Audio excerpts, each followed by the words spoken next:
So that episode happened.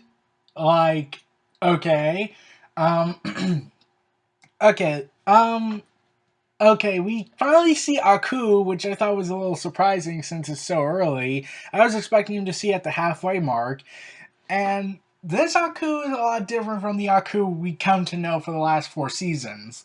Like, Aku seems disinterested in everything. He wakes up, does some stretches, and after hearing his name called, he hears that some of his subjects have brought tribute. When he rises to greet them, he sees that they are mud people, and upon noticing the mess they are making, gets this disgusted look on his face. And this is the part where I expected, oh, Aku's gonna kill them all, especially since this is TV-14. I would love to know what they do. Instead, he just tells them that he vacuumed the place just recently, and I'm like, um, okay. Now can you get to the disintegration? And he just tells them to leave.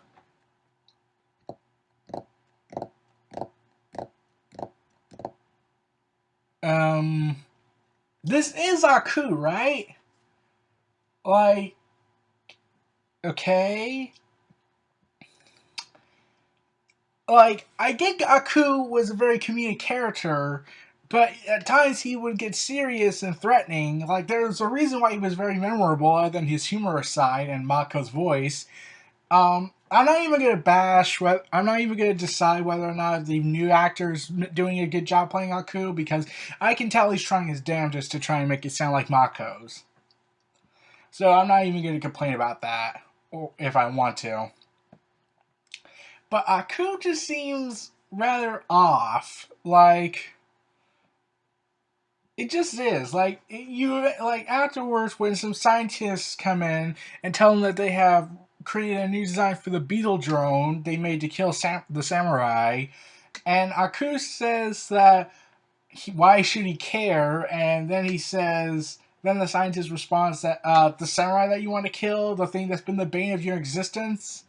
And then Aku says, "Oh, that was the old Aku. This is a new Aku." And I'm thinking, are they jokingly saying Mako was the old Aku and this is a new Aku? Because if it is, that kind of comes across as weird. I don't know if insensitive, but kind of weird. Like, they have admitted that no one can replace Mako, but it just sounds a little off to me.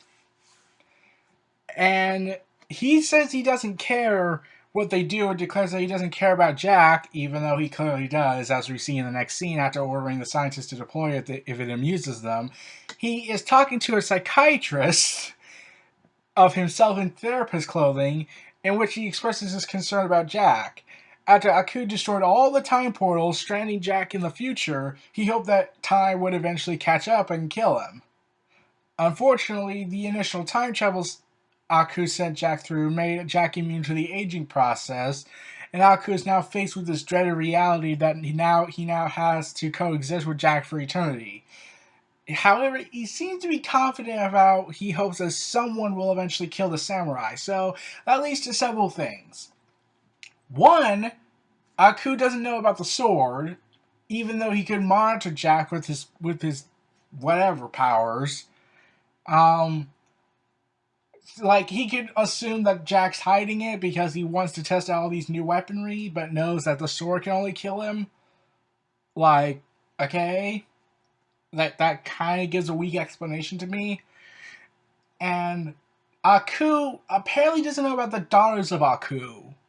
So, do they know who Aku is in reality? Like, it just seems a little odd, out of place for me. And along with that, you got to also. And then he says that he just grew that stupid beard. And I'm like, wait. Jack says later in the episode that Aku hasn't shown himself in years. So, how does he know about the beard? If he knows about the beard, then how does he not know about the sword? You would think he would know. So I'm waiting to see what will Aku's reaction be when he finds out that Jack no longer has the sword. Because, well, he will go TV-14 on everybody. So afterwards, like, The psychiatrist talks and says the initial time travel might have slowed the might have destroyed the aging process for him. And then when Aku asks, "What is that?" the therapist Aku just responds with, "Oh, just a confusing and complicated dilemma." And I'm like, okay, um, I know that this immune process was a little wacky, but when the writers admit that they don't know what this is, I just lose a little immersion there. Like, yeah. I just lose a little immersion where even the writers just bluntly said, "Yeah, we don't know." So afterwards, like he remains hopeful that, and they stare at the TV, stare at us, the audience, saying, "Yes, who will stop him?" or something like that. Like one can hope. So they don't know about the Daughters of Aku. So yeah, I'm like confused about that. Meanwhile, it just cuts to this white wolf walking in the woods and seeing a fork in the road turns left. This is also mirrored with Jack when he also hits a fork in the road and turns left. Both the wolf and Jack sense something is not quite right. The wolf is then pitted against three giant blue-eyed blue-green tigers who he fights viciously. Jack notices an extra-large beetle drone the scientist deployed destroys him with one throw with his trident. Yeah, I knew for a fact that was going to happen because one, the scientists are idiots. Two, you've tried the last God knows how many beetle drones. I'm pretty sure they failed at this point. So, after that, however, he was being observed by an unknown presence following the large explosion of the drone. Taking it off on his motorcycle again, he fails to notice a trigger wire just as his motorcycle runs into it, causing him to crash as an explosion destroys his vehicle. When Jack gets up, he is quickly yet brutally beaten by a group of shadowed individuals. One steals that musician's tuning sword, quickly using it against him and cuts part of Jack's beard off, and he attempts to use his handgun, but is swiftly destroyed, and this is soon followed with his armor and machine gun. Desperately, Jack makes a run for it after activating the last of his explosives to buy himself some time as a sudden downpour begins. Now, this leads to, quite honestly, the best thing in the entire series so far. Jack manages to hide a hiding place inside the destroyed beetle drone, and his doubt side, like his depression, his PTSD, finally comes full circle to an extent, and his mind manifests into into his prime, initiating a heated debate between Jack's two sides. The hallucination points out the futility of his battle, demanding that Jack give up and join their ancestors. And then, like, I really love this scene because it shows this mental conflict that that I know for a fact a lot of people in the real world like to have gone through. Because, well, yeah, because when you get doubts in life and whatnot, I'm pretty sure there is a hallucination where you're just debating with yourself. So, yeah, like you see part of Jack's psyche breaking down. Like one wants to stand firm and stand against Aku and his forces, but the other side of him wants to give up and give in. And then he says that there's no more honor, and come to think of it, the only honorable thing to do is, and everyone knew right then and there what Jack was contemplating. He's contemplating committing suicide. And the Japanese honorable way of suicide. Sibuku or something? I can't pronounce it. So, yeah, since Jack lost the only weapon that could hurt Aku, Jack refuses, believing his attackers are nothing but nuts and bolts. Since, well, Jack had this mentality for years and years and years, what's stopping him then? Which begs the question, if he's never killed anybody, what about the times where we thought he did kill them? Does that mean the villains that we saw that were human are incapacitated or injured and then they recovered? Because that kind of looks stupid to me. Like we saw them, they look dead, but no, it just now looks like yeah. So, anyways, the hallucination expressing his desire for closure, begs Jack to end it all, and through a crack in the metal, Jack sees the horseback figure, which is still not explained who that is, haunting his visions, as well as the temple-like structure in the distance. He decides to make a run for it, and the past Jack says that he'll never make it, and he says he will, and then the figure disappears. And the Daws of Aku are in hot pursuit. This leads to, well, okay, this is an awesome chase scene, an awesome fight. Like, it was just perfect for me. It was just simply awesome, and I love the intensity, the music dramatically building everything up. Like, Jack's nervous. He doesn't know if they're going to find him or not. He doesn't know if they'll catch up to him. He doesn't know if this is the end. And he's just going to keep fighting as much mentality as left. And he barely avoids it, and he has to use multiple weapons from the tomb when he gets to this tomb to defend himself. And then the most horrifying thing happens. As he nears an exit, a member of the Daughters of Aku catches up to him and attacks him with her sword. Jack manages to disarm her, however she pulls out a knife, slitting her throat in the process while he is stabbed by her.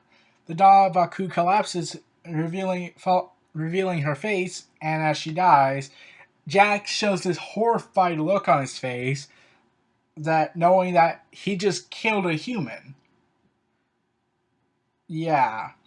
However, he can't absorb the fact what he's done, because he realizes she was able to stab him in the stomach with a dagger, causing him to bleed profusely.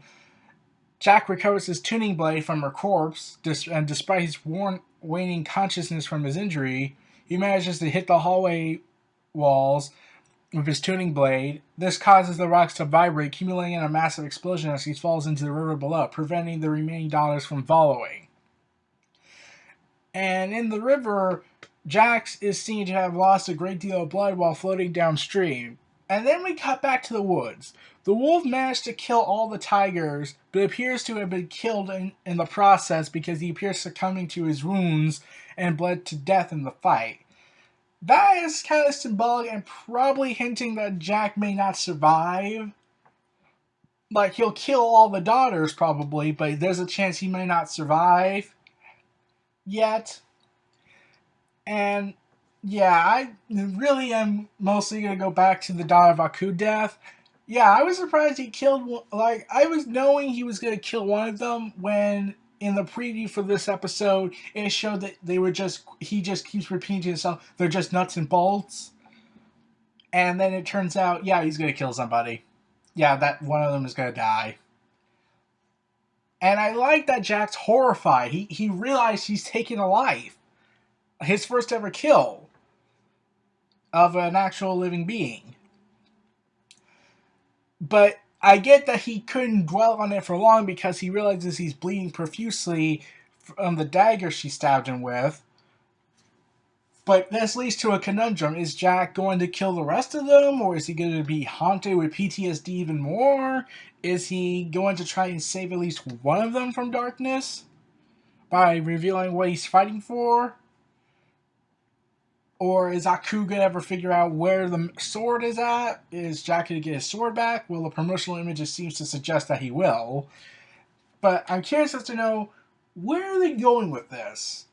Like, I thought I had somewhat figured it out, but now I don't know. Like, is Jack going to die in this season? Is it going to end depressingly?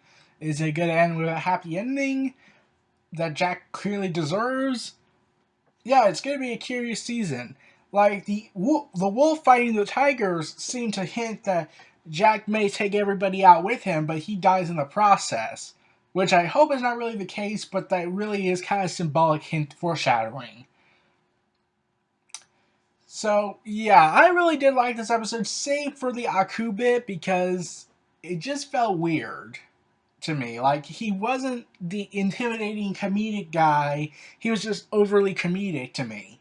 Like, I was expecting him to, like, kill the mud people after, and then, like, after he had lowered himself when he said he didn't care about killing the samurai, I thought for sure he was going to rise up and scream at them saying, yes, kill him.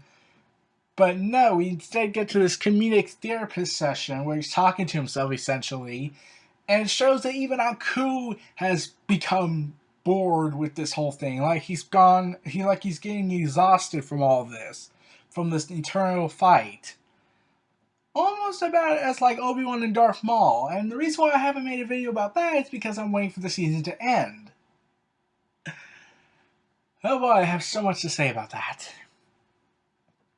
But yeah, back to Samurai Jack. I really did like this episode. I can't wait for the remaining 8 episodes. This was Neo Reality Entertainment. Feel free to like, comment, subscribe, and donate to tune for more.